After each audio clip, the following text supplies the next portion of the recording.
Welcome everyone to the Orthodox in Action call for January. I'm David Owansey, the Executive Director of OCL. We have other OCL board members online as well as many guests. Well, we welcome you all. Tonight's topic is the International Orthodox Theological Association Mega Conference. We actually have a couple people online who were present. George Matsoukas, our Executive Director Emeritus, represented Orthodox Christian laity there and gave a presentation. He's going to give the main presentation. And we also have Dr. Teva Regule, who is an advisory board member of OCL on the call. And we hope that she also will add her perspective and comments. Please put any questions that you have in the chat. That would be the most efficient way for us to handle that. If there's time at the end, we'll also ask you, if you do have a question you want to ask directly, to go ahead and open up your microphone. So George, let's get started. Okay. And we'll let you begin. Thank you. I'm happy to greet you all. I think maybe we should just start with a prayer. We thank God for this group of people, and we thank God for the opportunity to attend this amazing meeting of 427 Orthodox theologians from around the world, and a very well organized conference provided by folks from here and the Academy in Volos. And we're grateful to be home sweet home. But anyway, the conference, I think, was, this was my second conference. I went to the one in Romania. They were equally monumental and transformative and informative. I sent you a little overview that gave you some points of what the mission is of IOTA and how it's organized. It has 28 permanent groups, and those groups work throughout the years on topics. There are specific groups that relate to the mission of IOTA, 28 separate concepts. And then they help to put together the conference with 4 or 5 very well hardworking people who organize the logistics. And this conference was different than the other one in that the presentations were in like 5 or 6 different venues. And in some of the venues they were on, they had 3 floors. So groups were smaller and they were more scattered throughout the city. But it worked, it just worked so well. Everybody got to where they needed to be. Teva, please add, just talk with me. Anytime you want to add something, just feel free. It was well organized. I think you're doing a fine job so far. And Teva was an integral part of that organizational aspect of the meeting. This meeting piggybacked on the United States Theological Association. This IOTA is the international one, but we have another national Orthodox theological group, and Teva is the director. And that group, the American group, I guess helped bring this keynote speaker, and Teva introduced him. He was the metropolitan from South Korea. His name was Ambrosios. And he gave a very measured, well organized talk, really, which was the first meaningful discussion of the war and how the response by the Orthodox churches around the world were so weak in responding to this outrage of a sort of civil war between Orthodox people. And I think the next day I noticed on the internet, the international community had picked up his speech, and the headlines in the media that I saw on the internet said, he was the first Orthodox metropolitan or hierarch that denounced this war. So it was a very significant speech. I have a couple of anecdotal things to say. I gave you a list of all the sessions. The booklet, the program booklet, I don't know if you can see this program booklet. It's 80 pages. On 80 pages, there were, I would say, maybe 80 different sessions you could attend on topics so relevant to Orthodoxy in the world today. The theme was mission in the Orthodox Church, and it was like being in Disney World. You didn't know which ones to go with. They were all so interesting. The ones that I went to, I listed, and I found every one of them informative. I was at the meeting, maybe like, I checked into my hotel at the information desk where you check in, and I sat down to catch my breath, having arrived in Volos. And I was there like 3 or 4 minutes, and some chap sat next to me, and he happened to be Serbian. And we introduced ourselves, and he was a student. He was a middle-aged person who had a profession, but he was studying at the Theological school, and he was from Serbia. And I introduced myself and told him I was from Orthodox Christian laity, representing that group. He asked me if I was presenting, and I told him, and he said, "Oh my goodness, I've been following you guys for 20 years on your website." And he wanted to know, he knew who our board members were. He was so interested he was asking me questions about the evangelicals that came to Orthodoxy. And he knew that Peter Gilquist had been on our board, and he wanted me to tell him about Peter Gilquist. It was like, he was so informed about what we do and who, what, when, and where of what we do. I gave him, he was the first one I gave my pamphlet to. David had sent 400 booklets, which were absolutely, I'm so happy they were there. I distributed 400 booklets to 400 people in their hands. Directly they received them. They wouldn't let us have them out in places. So it was a hassle to get them there. It was an expense to print them. And I made it my mission to get rid of every single one of them. I got to shake everybody's hand and to chat with them. The Minister of Education, the keynote speaker, the deacon of the keynote speaker who's from Chicago, a friend of Helen's. He was very anxious to see it. He was going to speak. Helen and I talked to him to make sure the keynote speaker got to read the pamphlet. I gave it to the keynote speaker. The ministers, there were 2 ministers from the government, from Athens, ministers of education. The chief minister, I gave it to her in her hands. I was walking one day across to one venue, and I saw a group of people taking pictures. I asked, "Who are these people?" They said they were all the theologians from the University of Athens Theological Center, whatever it's called, that were present. And I walked into the courtyard, and I was carrying these pamphlets everywhere I went. I took them out, and people just wanted, I didn't have enough. There were more people than I had pamphlets for. They all wanted them. So I think that we got our message out with that pamphlet, and that made me very happy. They all went. I have a few observations to make.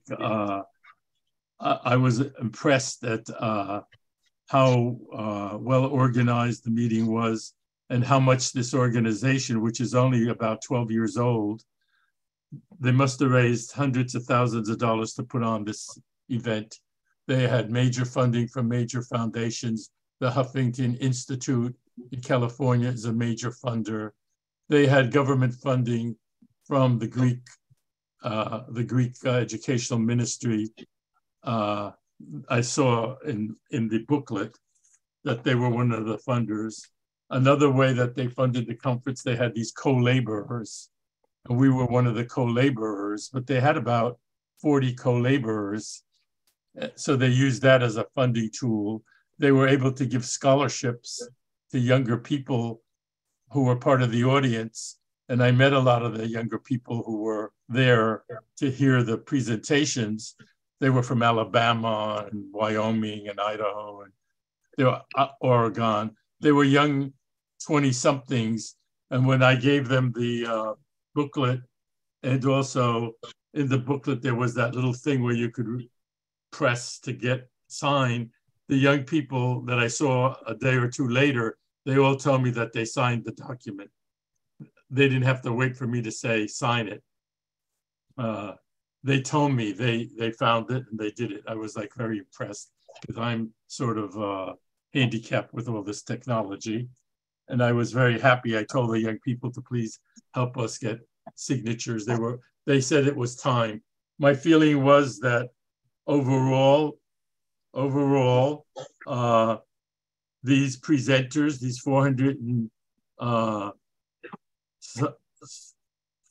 folks that were there, they agreed. The message that we had in our booklet was very similar to the keynote speaker's message, that the church is dysfunctional, that the church, somehow we have to bring orthodoxy into the world. The message that we have is so important. The world wants it, we just don't know how to do it. And these people feel that the hierarchy is not helpful. I think that the consensus of the people there was that the hierarchy needs like a push. The people can't be waiting for hierarchical decisions. They just move so slow. The church is in a great need to push ahead. I think that's what the general feeling of these people were. I don't know, Teva was more active with a lot of groups. She can embellish on that. That was my feeling overall of the participants and how they felt about our church. I think I was amazed at the quality of the professors who teach all over the world. There were people there from Indonesia. There were people there from South Korea, Argentina, Brazil, many African people. I attended the meeting on the deaconesses and another meeting that related somehow. In Africa, the women have a great role to play in the life of the church, and the clergy that were there, they said how the church wouldn't be functioning without the women's participation in the life of the church. The Orthodox world is very, very diverse. There are many Orthodox countries that I think are almost medieval in their interpretation of the faith and science and relating to science in the world. I was shocked by how some of the theologians who were very, very up to date, and they even knew, I didn't have to tell them that little booklet was modeled on the Federalist Papers. They even knew it. They told me, what do you think you are, the Federalist Papers? These were very bright people, but some of them in their theology and in where they come from, it's very different from my understanding and where I come from in the Orthodox world. And also, I thought that the role of lay people and clergy and hierarchy in the world of Orthodoxy is different. It's so diverse. And we really can learn from each other because there's some exemplary things going on throughout the whole world. These international conferences, I think, are important. Teva, you pick up something where I left off. Well, I think you did a fine job at summarizing it. I think two things I would like to add. One is the idea of an experiential understanding of unity, that we are the church, so clergy, hierarchy, and laity all together. And especially at a more academic meeting, we tended to be on a little bit more level playing field than might normally be the case at ecclesial functions. And so it gave us a sense of co-ownership in the church. That would be the first thing. And the second thing is this idea of unity from below. I agree with you that our bishops are probably unlikely to move towards any sort of administrative unity unless they are led by the people. So I think that that's the job that we have to do so, and to create systems and structures that allow that to be easier for them. So to take away some of the practical roadblocks, I think is something that OCL can be instrumental in helping to facilitate, as well as continuing conscious raising of the whole Laos, people of God, Laos tu Theou, to see ourselves all as brothers and sisters in one faith, and more of a mosaic than a melting pot, to allow us to continue to keep our own particular traditions, but that it all works together. And this is something that in the conference itself, they had the English services, and they had the Greek services. They were allowing us to express ourselves, not just in column one way, but in different ways. And yet we were still all united being there. So I think that is a lived expression of the kind of unity that we could have as a church. And additionally, I guess is kind of a part B to that, is that we were a very diverse group.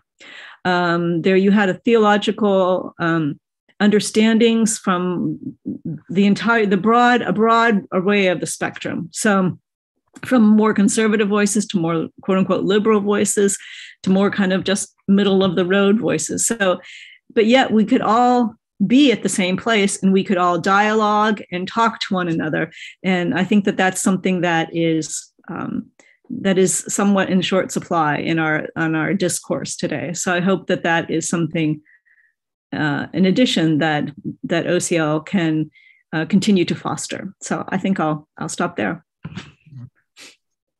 And we have to give credit to the Volos Institute, because that's their purpose.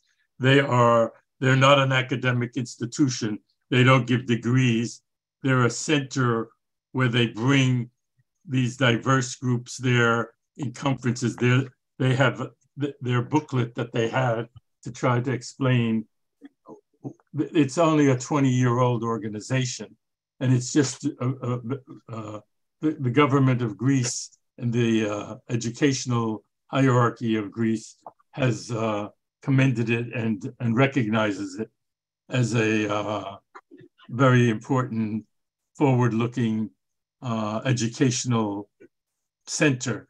And they have brought many, many groups in the last 10 years together to dialogue. They've brought Muslims and Orthodox people together. They've brought people of other Protestant and Catholic people together to dialogue with Orthodox people there. They've held hundreds of conferences, but I think that this one here was one of their most major conferences.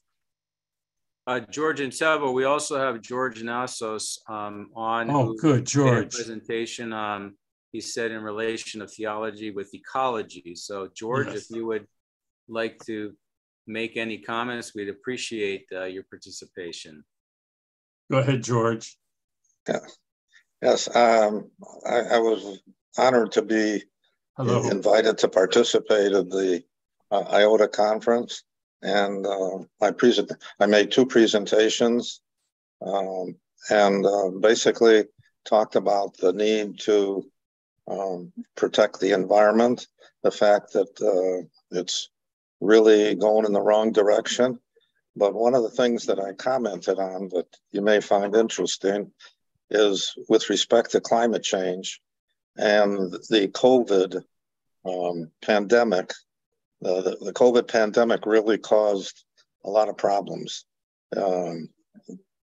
People got sick, some people died, businesses were shut down a little bit, schools were shut down. It really, a lot of bad things happened, but there were 4 positive incidents. And it's the 4 major environmental issues that we have: climate change, the overconsumption of our natural resources, the depletion of quality and quantity of water, and the expanded population growth. Those are 4 major environmental issues. But as a result, because of that pandemic, they all improved. Every one of them improved. And I consider that a message from God telling us that I created this earth for you. You're destroying it, but I showed you that you can still have a decent life without destroying the environment. Anyway, that's one of the things that I mentioned.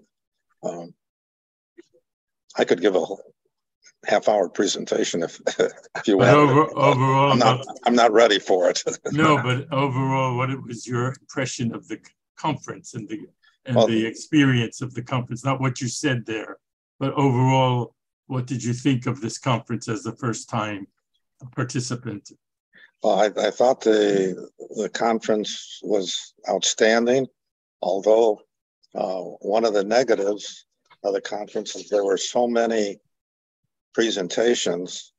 I counted there were 12 time slots, and during each of those time slots, there were maybe 8 different panels that you had to choose from. And so you had to make a choice. Which one were you going to participate in? And there were a few that I wanted to to attend, but I couldn't because they were going on at the same time as mine. So it seemed like it was just too much. That was the only negative. Other than that, I thought it was a great conference, a great location too. Yes, beautiful. Any excuse to go to Greece.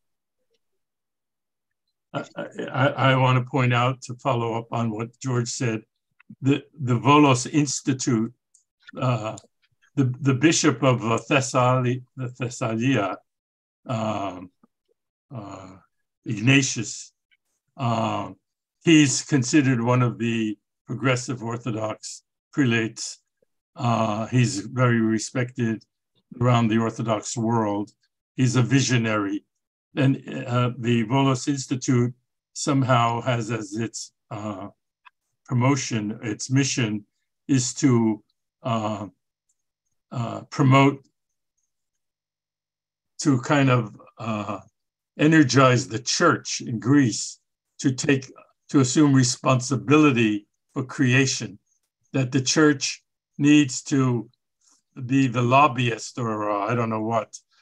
From what I understand from some of the professors that I spoke with there, the academic community, the political community, and the energy people, they're all together, and this whole idea of creating a sustainable and more green Greece is not their main interest, but it should be the interest of the church.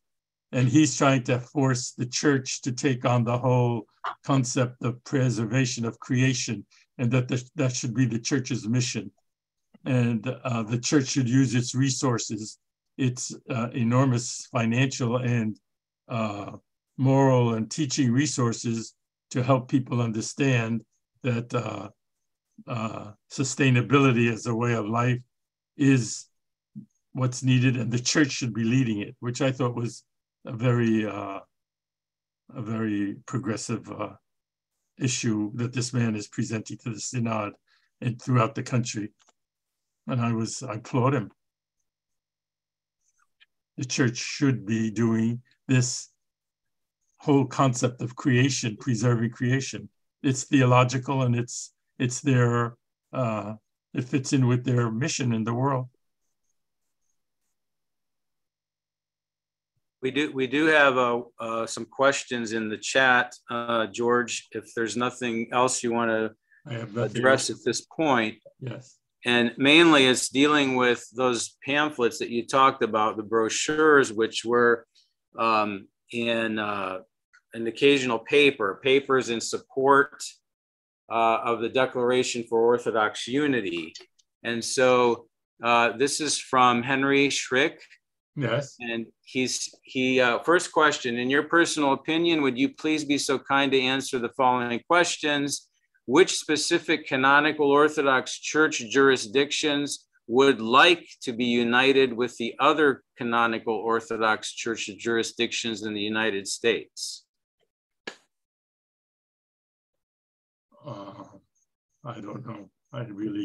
I think that they all know that this is an important thing to do, but I don't know how they don't know how to go about it. They don't want to be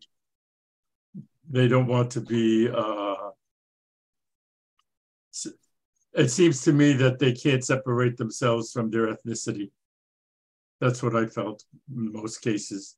The Georgians, the new ones that are free, that have recently been set free from the Soviet past, the church is very much imbued with ethnicity. I expected that the Balamon professors would be more empathetic to a united church, but they rely on, they tell me directly, one of the major professors there told me directly that they rely on the funding to support Balamon from the United States. They really don't want to be separated from the United States.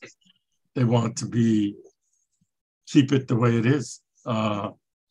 It's a very difficult question. I don't think that I think that the people in the diaspora in Australia, the people that I talked to, the gentleman, Philip Teva, the gentleman from St. Andrews in Australia, these people in England, even the assistant to the Metropolitan of England, they were applauding our pamphlet. I don't know, we're not ready for it, but there are degrees and people who are wanting to work with us to do it. It's a worldwide problem. The Australians think it needs to be done. The people, the church in England wants to see itself less ethnic. So I really can't answer your question how they're going to go about it. We just need to keep this whole issue in the forefront of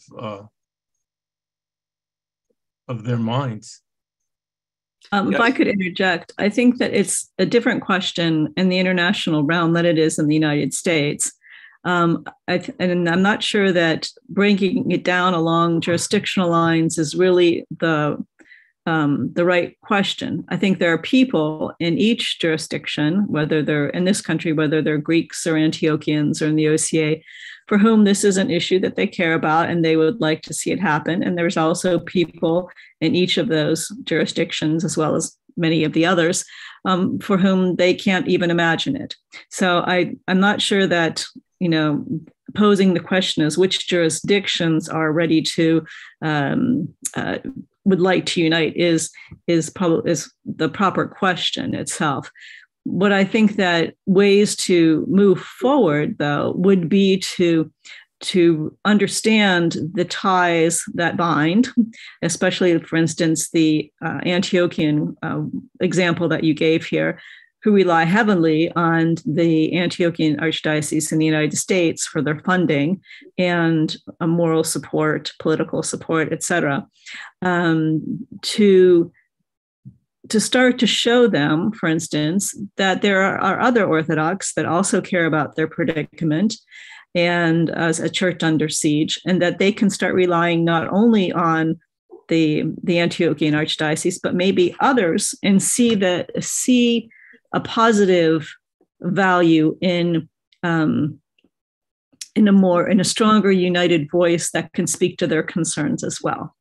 So that, I think, is something that they can't see yet, but I think that OCL could be in a position to expand the horizon of what is possible in terms of that. And the same situation can be applied to the ecumenical patriarch, who relies heavily on money from the Greek archdiocese in this country, as well as most of the other quote unquote ethnic dioceses, except the Russians. And so I think that in the internet, there's a lot of talk at the conference about nationalism and ethnophilitism and in the problems that engenders. But it's a little different context when you're dealing with the diaspora. Yeah, the diaspora.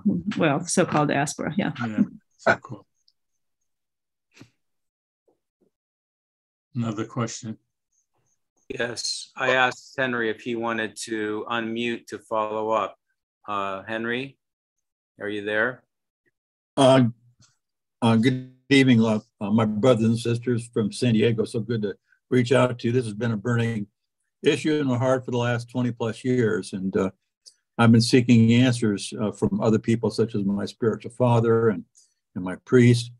And it's good to have open dialogue like this. I just wanted to know if people like us are in the minority or we're in the majority.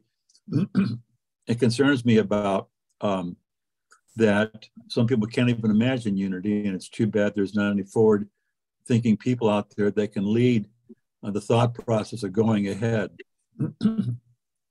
And it just grieves me that we're not really truly united. And hopefully there'll be leadership and systems. I think the thing about systems and structures to unify our churches are forthcoming. I know of one in particular of a small but important one with St. Andrew Church in Riverside, California, having a global catechism to where we can bring more people into the church, preferably more forward-thinking people that hopefully will bring more common sense to the fact that we really should be united, that we do know, in fact, that my pierogi is just as good as your baklava, but we should have fellowship, and we're denying ourselves the true unity by not reaching out and uniting.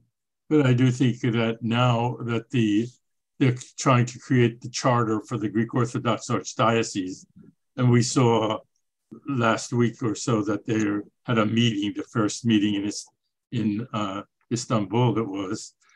I think that somehow we have to have an impact on that and to present this idea. The ecumenical patriarchate can lead this whole thing.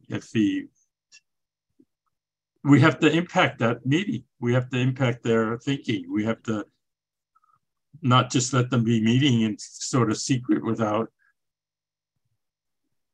just calling meetings and not letting us, the stakeholders, ask us what we think. We need to send them our booklets. All those people. I think that, George, I think the question should be, maybe we should go on a conference with Metropolitan from Korea in terms of what his advice, how we could collaborate and have dialogue with his All Holiness, that he can help bring this about, being the leader of our church and making a point blank that this is a concern of many people around the world, not just America. So that's my suggestion, is maybe Teva, with all due respect and love as my sister, if we could take this back to the Metropolitan for his advice and his conference with His Whole Holiness. I think it should be an issue that we should direct directly to the Patriarch, because I think for the most part the weight is on his shoulders, and we seek his wisdom, and to that end, in a very loving way, we seek his wisdom, I say. And if that could be taken for an action or suggestion from me as your brother to you, Teva, that we could take this to His Holiness for his comment follow-up. Does that make sense, Teva? I'm not exactly sure what you're asking or suggesting, but I certainly think that any communication with any patriarch, especially the ecumenical patriarch, was valuable in terms of understanding one another and the place that we all find ourselves in. Okay, we had another question in the chat related to this. Was Father Dimitri Vincent asked, is not the political bondage as problematic as the ethnic or economic? Yes. Yes. Absolutely. Clear. Okay. Vasiliki has a question. Please unmute. Sorry for YouTube. Yeah. Yes. I saw Teva's thing about unity, and I think we also, not waiting for our leadership, I've now gone on a kick. I'm going to a different church every Sunday, a different Orthodox church, different jurisdiction. And it's nice that I'm like the last person there at all the churches, hanging out with everybody. I feel like at home. But I think more of us need to do that too, if possible. And I like, in New Jersey, we're going to have a IOCC, and we've been having it, wine tasting. And we're trying to bring all the Orthodox together, do a Vespers together, and then to do the fundraiser for IOCC, which is a pan-Orthodox ministry. So things like that we need to do a little bit more so, even at our level, but slowly but surely bringing people together. That's, that was it from that point, what we can do. And George, I missed seeing you this year. I went the first year. Oh, yes, yes. Thank you, Vasiliki. George Kirkazis has his hand up. Yeah, I think that it would be important for the people on this call who are not aware of the fact that the declaration has been sent to all the patriarchs. Letters in their own language have been sent to all the patriarchs.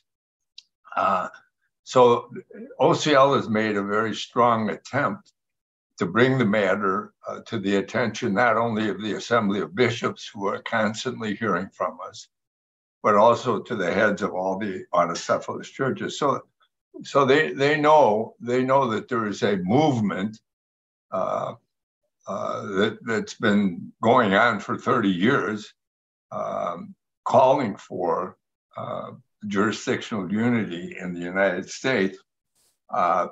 The fact that we don't have 10,000 signatures on the declaration is a concern. To Teva's point, that they have to hear, they really, if it has to come from below, because it's not going to come from above, it would be nice if the Patriarch Bartholomew were to follow his own words, where he calls on everybody to come together and really give permission to the Greek Archdiocese members of the Assembly of Bishops to go ahead and unite us. But I think the question that was asked earlier about which jurisdictions, certainly if you look at the signatures that have been attached to the declaration, a huge number of the clergy and 3 of the bishops of the OCA are on board. Earlier in the history of the church here, with Metropolitan Philip at the Antiochian church, there was a real movement towards unity, and they were the ones that brought in all the evangelical Orthodox. So I think that we just keep doing what we're doing, but we need to have more people urging their own bishops, contacting their bishops and telling them that it's time. And this is what the whole effort of the declaration and the contacts with all the patriarchs have been all about. So that I thought I would supplement what was said earlier. And I do think that people are looking to the United States and this assembly. The people that were there, they're looking to see how things will develop here. And I do think that they think that OCL is a force to help this happen. That's what my feeling was. Teva, do you think that that's true? I'm not sure. One of the things I wanted to qualify in the what George had said was, for instance, the Antiochian Archdiocese under Metropolitan Philip, I think, was much more during the time frame that they took in the evangelicals, et cetera, much more oriented towards the church in America than they are now.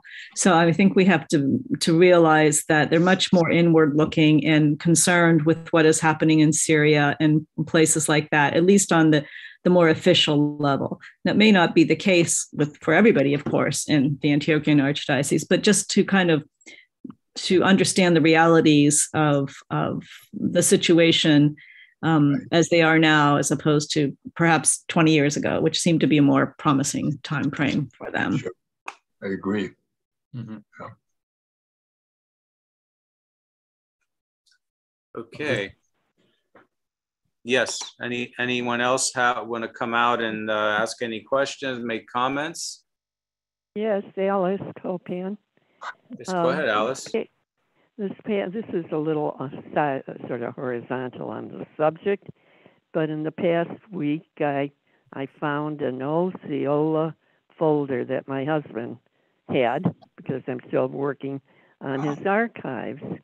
And, you know, we were further ahead way back in the 1950s and 60s than we are today. For example, the Ceola, which was the young adults, or by young adults, it was adult people maybe up to age 35, 40, starting at 18.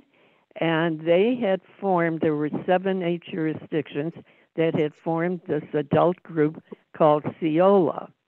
And that was formed in 1954. By 1960, the national membership was 56,000, quote, dedicated to breaking down the divisive elements within the church. Now, they were gung-ho on pan-orthodoxy at that time, and certainly through the 60s and 70s. When you go through that literature, it's really that young adult group was very much into it. Whereas today, you know, the adult groups, the youth groups exist in a unique way. They don't have a Ceola structure. And they want to dance now. The dioceses have made those groups dance groups. They have no concept of other jurisdictions even. It's horrible. That's a regression. That's terrible. That's the message, George. Yep. It's a total regression. Yes, many of us have lived through parts of that story, but I was stunned to read just the sheer national membership at that time of Ceola. And by the 1960s, they were motivated for pan-orthodoxy. So we have lost the momentum, and it's a different situation today and internationally. But the bishops, Alice, the bishops themselves undermined that movement. Of course. Mm-hmm. And when you go through these archives, you see interesting data. That's why the lay people, the bottom up, have to be more vocal. They have to be more.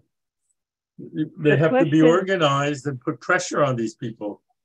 Do people really care enough? Is something that we, hard to measure, off the cuff. But I don't know.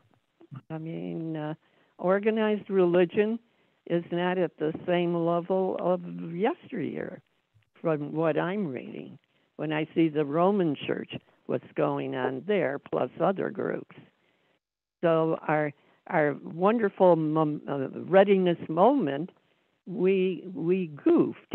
I'm talking as an umbrella term here. We goofed, as I see it. That's all I have to say. We is who? The hierarchy, who, not the people. Well, yeah. They left the yes, church. The smart people left the church. Yep, of course. That's what they did. Oh. Mm-hmm. Are there any more questions, David? Yeah, we have just, there's a question here. Is OCL involved with OCF, Orthodox Christian Fellowship, by providing resources and speakers? This ministry is a thriving Orthodox program that has brought all jurisdictions together. How can we help them prepare the youth and future of the church today? It's something that we should really be involved with. We're not as much as we should be. Yeah, then Father Anthony Saltzman responded, good point. They are a functioning pan-Orthodox group out of necessity, and it works. Yep.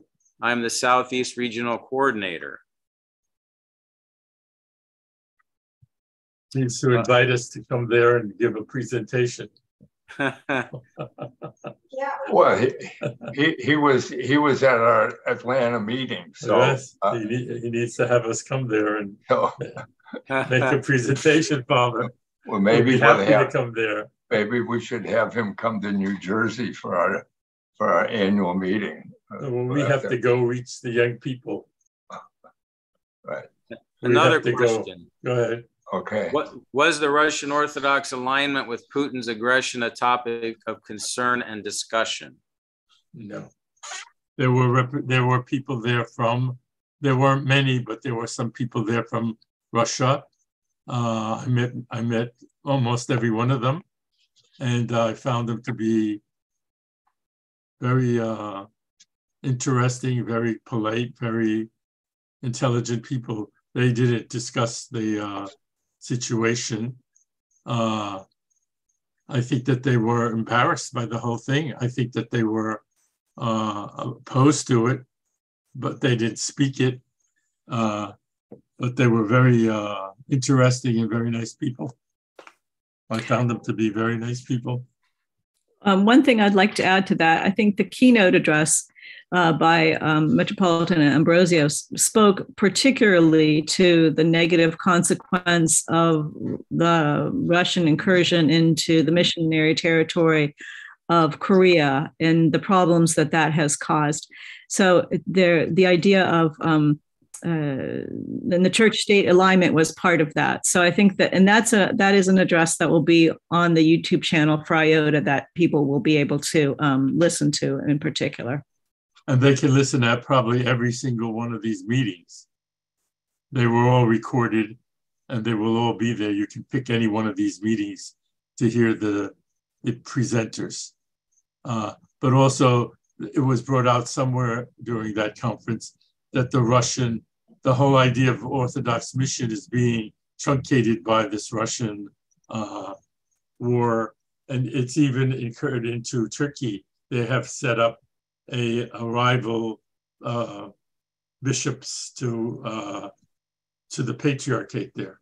There's a Russian, for the first time ever, there are Russian bishops challenging the patriarchate's presence just by the fact that they're there and he's not the only bishop there. And that's a whole new, that was brought out in one of the meetings that I was in. I don't think the keynote speaker addressed that, did he, Teva? But it was in one of the No, he was addressing his particular context as right. The bishop in Korea and the missionary efforts that have been thrown into chaos, and people are very confused by the Russian incursion. That's a little bit different from the Russian church's alignment with Putin's aggression, which was also a topic of concern and discussion in a number of sessions. Yeah. So, but I think that they kind of go, they're similar topics. Yes, similar. Okay, switching gears, we're back to OCF. We have Emmanuel who raised his hand. He's a college student and would like to comment on OCF. Go ahead. Go ahead, Manuel. Hi, everyone. I just wanted to touch on OCF since I'm also one of the younger people on this Zoom call as well. It's a program that there's a lot of potential. I mean, I was just at the All Eastern College Conference, and it's a program that has all jurisdictions. So I was the chant coordinator, and we had, I mean, I was leading, I'm personally Greek, so I have a lot of Byzantine Greek background, but we had, you know, our Russian choirs all together. We had all different jurisdictions at one place, and we were all there together. And it's something where we all really appreciate having those connections and those events, but that's only, OCF is only college students. So one thing that these are great discussions. And I mean, I'm having this with just people one-on-one, but it's ways that we can, it's trying to find a program that connects people that are out of college, because now at this point, I'll see for the YEL conferences, I know, for instance, they all become dances like you were all mentioning. So we need to start finding different ways to find these like-minded young adults, because we also want to see change at these events. I mean, there's something where our faith is something where it's very profound, and a lot of the youth, they have no idea what's in front of them. So we have to raise the questions and also bring different programs forward. So I wanted to ask if it was possible that we can maybe reach out, because I also know Christina Andreessen, and like also there's people that are involved with OCF that can then find a way to connect to the next gap and saying, just hand off the baton to, say, the next group of young adults. And we can make more interjurisdictional things. I mean, another thing that was mentioned before is the IOCC fundraiser they have also here in New Jersey, where I'm also from. That's something where all jurisdictions come together and they share a Vesper service together. So we're learning about each other. The Orthodox Church shouldn't be something where we're stagnant. We have to learn about each other to move forward. So if we're all staying at our own jurisdictions and with our own comfort, it's something where we're not really benefiting each other as Orthodox, because all our churches are emptying out of the youth. So it's something where I feel like we need to find programs or something where we can just pass the baton from the college students of OCF, because those are the ones that are going to be the youth of the Orthodox Church in the future. If we don't focus on them, go ahead. Yeah, sorry, I'm talking a lot. But somehow we need to have a relationship with these OCF people and OCL. I think that our missions are similar. We have to feed into each other somehow. Even we have to be affiliated groups together somehow. They also maybe you can help us have that happen. Of course, there's an SLI conference they have every single year. That's at the St. Yakov's Retreat Center. If we could even have a just Zoom or something call where we can speak with these young adults and even just give them ideas or programs that they could then implement, that could be maybe the first step. So we can reach out to the board. Christina Andreessen, Father Dean Merrick is, I think, sorry if I get that a little wrong, but there's some people that we can also reach out to. So these are things that are tangible and in front of us. We have the resources, we have the potential. Hey, Emmanuel, Pete Zaris here. Very nice to meet you. Will you be going to that wine tasting in 2 weeks in New Jersey? Be there, of course. I look forward to meeting you there in person. I would love to pick up this conversation with you directly. I'm here in New Jersey also, and I'm helping organize that event. And to your point of more work with OCF, I've actually casually traded some notes with Deacon Malik over the last few weeks. He's someone my kids have known for many years, and my wife and I have known as a result. So you're absolutely right. We could do more purposeful work, and that would be a very easy thing to have deeper conversations that I'd like to pick up myself on behalf of OCL. So let's pick up some of your themes in just less than 2 weeks. Agreed. Thank you. Thank you. Thank you for joining us and your energy. We need more of that. Very good. Well, we have 3 minutes left. Anyone else have any other comments? There were some other comments in the chat from Mother Elizabeth Vacha about ROCOR and some of the structures they have. And another one was regarding earlier, George Nassos said, here's an idea he had. All Orthodox parishes should create a ministry for the care of creation, as this is a bigger concern of the youth than a concern of the older generation. Having a young adult chair the ministry would be the best way to go. So that's essentially it on the chat side. Any other closing comments, George? Yeah, I have a question. This is Henry in San Diego. Forgive me Henry, for speaking up, but I just want to direct this question directly to George.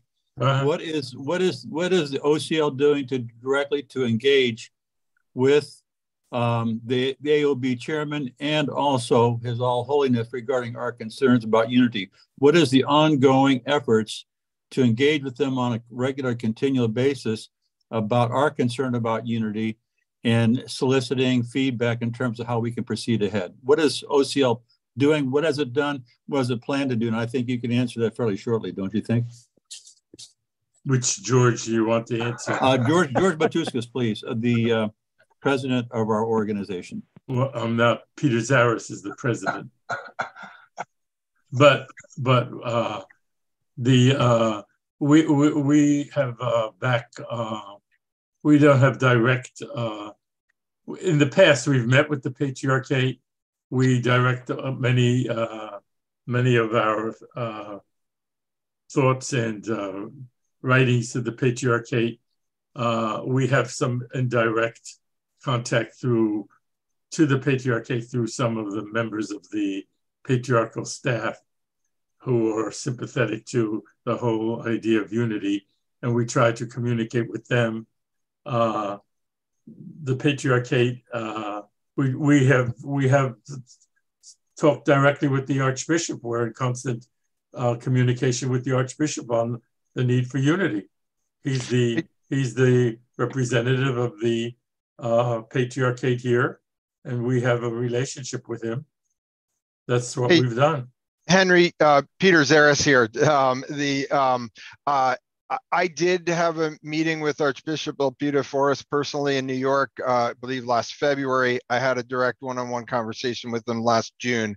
But to the broader spirit of your question, I think it's an area that I think OCL could be advancing. I think we need more regular cadence with all of our hierarchies, hierarchs,